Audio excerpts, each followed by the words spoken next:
Et si l'arme la plus redoutée n'était pas née dans le secret russe, mais à la croisée de deux mondes isolés? Imaginez un projet de missile que l'on croyait enterré, oublié dans les archives soviétiques, et qui, contre toute attente, ressurgit aujourd'hui, prêt à bouleverser l'équilibre des puissances mondiales. Ce missile, c'est Oreshnik. Son retour est tout sauf anodin. Il s'accompagne d'un brouillard de mystère, d'alliances inattendues et d'une résilience stratégique qui force l'admiration. Car derrière cette renaissance se cache un partenariat discret mais redoutable. La Russie et la Corée du Nord, deux parias sous sanction, qui transforment leurs limitations en véritables atouts. Ignorer ce genre de stratégie, c'est risquer d'être dépassé, d'assister impuissant à la perte de l'avantage technologique, ou pire, de ne rien comprendre au nouveau jeu d'alliances qui se tisse dans l'ombre. Mais pour comprendre comment cette résurrection a été possible, il faut remonter à l'origine du complexe Oreshnik. Rien ne prédisposait l'Oreshnik à sortir de l'ombre. Au début des années 2000, la Russie lance le développement de ce complexe de missiles, portée phénoménale, mobilité extrême, précision redoutable. Mais le contexte est explosif. Le traité sur les missiles à portée intermédiaire impose des limites strictes. Chaque test réussi déclenche aussitôt la panique en Occident. Moscou est accusé de franchir la ligne rouge, de jouer avec les interdits. Pourtant, ironie du sort, quand la Russie sort officiellement du traité, ce sont les États-Unis qui relancent aussitôt leur propre programme.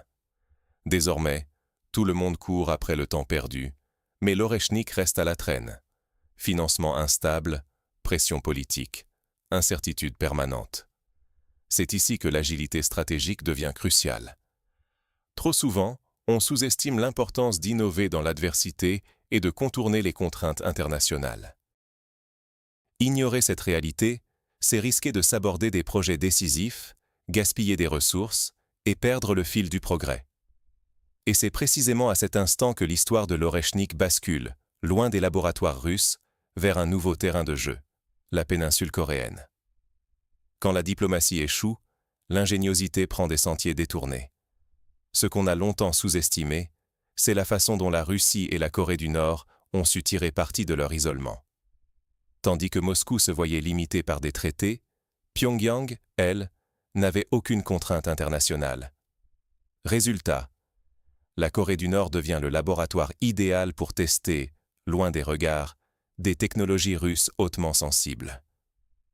En 2024, le monde retient son souffle.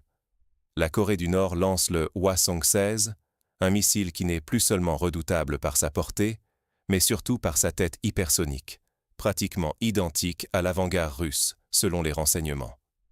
Puis, c'est au tour du HILMM-5 d'apparaître, un missile mobile dont les similitudes frappantes avec le projet Rubej russe ne laissent plus de place au doute. On n'est plus dans le simple espionnage industriel. C'est le résultat évident d'une collaboration stratégique, secrète et efficace. Ces essais réussis valident une combinaison redoutable. Un porteur mobile, difficile à localiser, équipé d'un bloc hypersonique compact. Ignorer ce type d'alliance, c'est risquer de se faire distancer, technologiquement et stratégiquement, par ceux qui transforment leurs obstacles en avantages. Fort de ces succès, la Russie relance alors son propre projet. La renaissance d'Oreshnik vient bouleverser ses priorités stratégiques. Quand le monde pense enterrer une idée, elle renaît plus forte ailleurs. C'est exactement ce qui arrive avec le complexe Oreshnik. Pendant que le prototype de Rubej dormait dans un entrepôt russe, il a soudain repris vie, non pas grâce à une percée interne, mais via une réinterprétation stratégique et technologique inattendue. Le cœur du missile ? Une version miniaturisée de l'avant-garde, spécialement adaptée pour la mobilité, fruit d'un travail de précision. Mais surtout, la Corée du Nord, loin d'être un simple spectateur, aurait en réalité servi de terrain d'expérimentation. Testé en dehors de la Russie, dans la plus grande discrétion, a permis à Moscou de valider des concepts sans se heurter de front aux traités ou aux regards internationaux. Ce qui devait être une barrière, les sanctions, la surveillance, les limitations, est devenu un tremplin pour l'innovation. Le résultat ? Un projet autrefois figé s'impose aujourd'hui comme le symbole d'une doctrine nouvelle. Contourner, collaborer, accélérer. Ignorer cette flexibilité stratégique, c'est risquer de subir l'innovation d'autrui sans pouvoir réagir ou anticiper. Mais ce modèle inédit de développement militaire soulève désormais d'autres questions, notamment sur la souveraineté et la dépendance technologique. Ce n'est plus la force brute, mais l'intelligence des alliances qui façonne la puissance. Avec l'Oreshnik, la Russie et la Corée du Nord ne montrent pas seulement un missile, mais la preuve éclatante qu'il existe toujours 10 chemins quand la route directe est fermée. Sanctions, isolement, restrictions internationales. Pour beaucoup, ce sont des barrages. Pour eux, ce sont devenus des catalyseurs d'innovation.